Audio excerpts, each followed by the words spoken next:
Hello, I'm Payne Walker, candidate for Fort Walton Beach City Council, running for one of the four open seats. That election is March 14th. If you haven't voted already by mail, please plan on coming out to vote March 14th in the city election. Bring a friend, family member. It'd be a great time to have a historic turnout. The city council, city hall, in my opinion, is due a significant change and improvement. Um, 2 nights ago, 2 days ago, I believe I created a video regarding a $125,000 tax giveaway. You can see it up above on this page below. It's on YouTube as well. But it was one example of what I've been thinking about of stewardship of money, been thinking about investments and returns and those type of things. So tonight, at an All Sports Association meeting, I'm a proud member of that organization since 2009. Signed in tonight. I saw my 2009 there, and I looked around at the members around me, and a proud member to be there. We raise we're 100-member dues pay volunteers. We raise money for youth athletics in the community.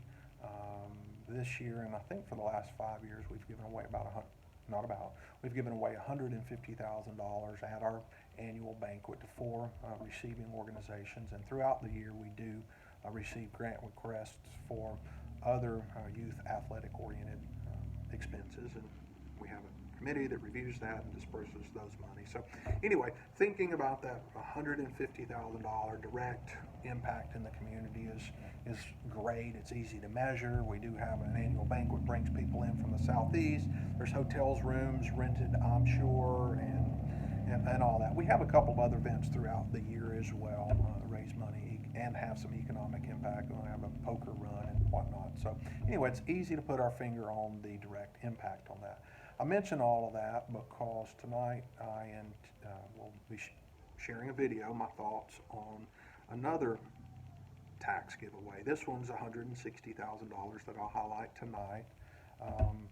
It's sold on the premise, well, I'll go into that in just a minute. So the $160,000 tax giveaway goes like this. City owned a piece of property. It made its way onto the surplus property list. We don't need it, can't use it, can't imagine ever using it. So the way it would normally work is that that surplus property would go out, get an estimate of value, go out on the market, receive bids, and one would be accepted, and money would come into the coffers for taxpayers. Well, this particular instance started out okay. Property was identified. Won't use it. Let's get an estimate. Their hired real estate professional for the city council came before them and provided a value. I was there. It was $460,000, if I remember correctly, but with the caveats that market conditions can change things. Rates can go down, it could go up in value, rates could go up. So 450, 470, any range in there would be reasonable. So they got the valuation.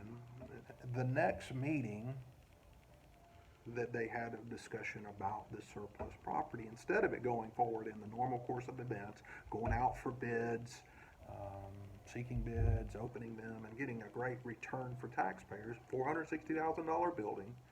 There was a motion made, I believe it was by Councilmember Holmes, obviously seconded by one of the other members. There was discussion that ensued, and in, long story short, it's a couple of hours of viewing, I'm sure it was, probably watched it a couple times, but the discussion and the vote at the end was that they agreed to give this building $460,000. Instead of it going there, they'd give it to a private party club in the community. And you're like, where did this come from? Well, the discussion was that this private party club was such just a great asset to our community, and they just do so much for our community that we should give them $160,000. Not a nonprofit, we're a nonprofit. Many other deserving nonprofits in the community, but instead of it going to a nonprofit or other city uses, a vote was had, and boy, they were really happy. I remember I was really upset and frustrated to see the members just patting themselves on the back and so joyful and happy of giving 160,000 of my dollars, your dollars, to a private party club in the town that's not a nonprofit. There's no direct, you can't put your finger on it and say, oh, their economic impact is X. We have a parade with them, we have a landing with them, and I think that's it. I don't know what else they do. I'm not familiar with it. I didn't hear about it at the city council either, other than they were just a great group of deserving. And so that's, interesting enough. But then when we add on the second little bit of interesting part, in the month of the $160,000 taxpayer giveaway happened to be the same month within the 30 days that our now thankfully resigned city manager had been accepted into. So wrap your head around that. Our city manager, who's being paid by us for up to $174,000 a year, was accepted into a private party club within the 30 days of the city council voting to give $160,000 of mine and your money to that private party club. So, that's shameful, disappointed, saddened in that. I've been watching the Fort Walton Beach City Public Information Facebook profile, watched them, and just last week, 4 or 5 days ago maybe, I think it was Saturday now that I think about it, so today's Thursday. There was a posting for a yard sale to support the Indian Temple Mound Museum, and it just immediately, I was like, well, how much could have $160,000 supported our cultural Indian Temple Mound Center downtown? I don't know how much the yard sale raised. I wasn't able to make it to it, but if that's a way of supporting the museum, I think $160,000 would have gone a long way to the center of our town, our cultural heritage, which we're tearing down the building and adding to the museum. So we've gotten to that, but just that $160,000 that went to that private party club, very expensive to join, by the way, from my understanding, and then to maintain membership and to attend all of the party events and stuff. It's very expensive. So, it's a private party club, but we taxpayers just lost had $160,000 taken from us. Council members patted themselves on the back, how great and visionary they were about that. And I said it last night or 2 days ago on that video, $125,000 in the scheme of a $58 million budget. Granted, it's not huge, but that's my money. And for you to take it and spend it and then laugh about it and pat yourselves on the back about it and tell me how great it is, but you can't tell me how great, you can tell me it's great, but when I ask you how much does it return to us, oh, it's just goodwill in the community. That stinks too. It's rotten. It's part of the reason that we need to have a historic turnout at this election, March the 14th. Tonight I'll go ahead and do it. I was going to do it in another video I planned on, but I want and appreciate every vote I get. I was blown away last time by how many votes I got. I couldn't believe it. I was just overwhelmed. So if you are in agreement with me that things need to change down at City Hall, our city council needs to change their way of thinking, ask for your vote. I will be honored to have one vote. I'll be honored to win by one vote. I do want to win, but I'd really like to go down there with a mandate. I'm talking, historic turnout, and for me to be voted in a significant number. There's no question that when the people speak and they back a candidate like me, or they back an incumbent. If you back an incumbent and an incumbent wins and it continues on the status quo of what's been going on down there, there's more to come on that. Nepotism, favoritism, all at taxpayers' expense. I'm sick of it. I want to change things down there. I want you to join me. I want your vote.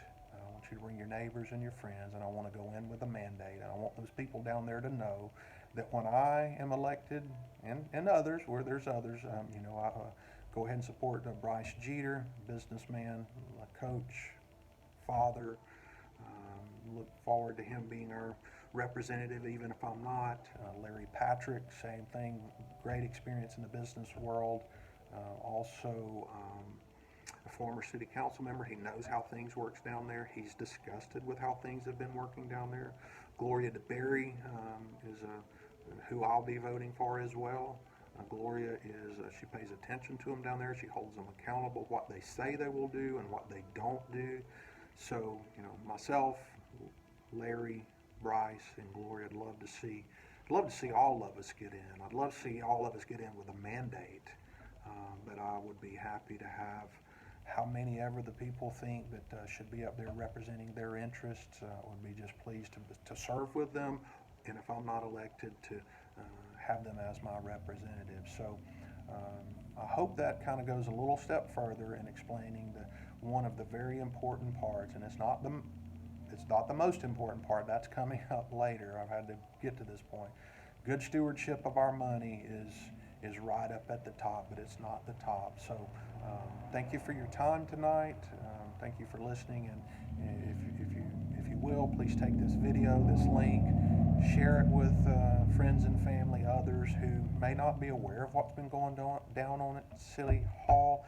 I wasn't aware for many years until I started watching, and when I started watching, I became engaged and informed, and an informed citizen is a value to our communities, and we can all make so much better of it when we're educated and know that our money's being stewarded well, because we have a lot of money in that $58 million budget that can be spent so well and so impactful in our community. So if we get together, we can put the right people in there and make a change in our community.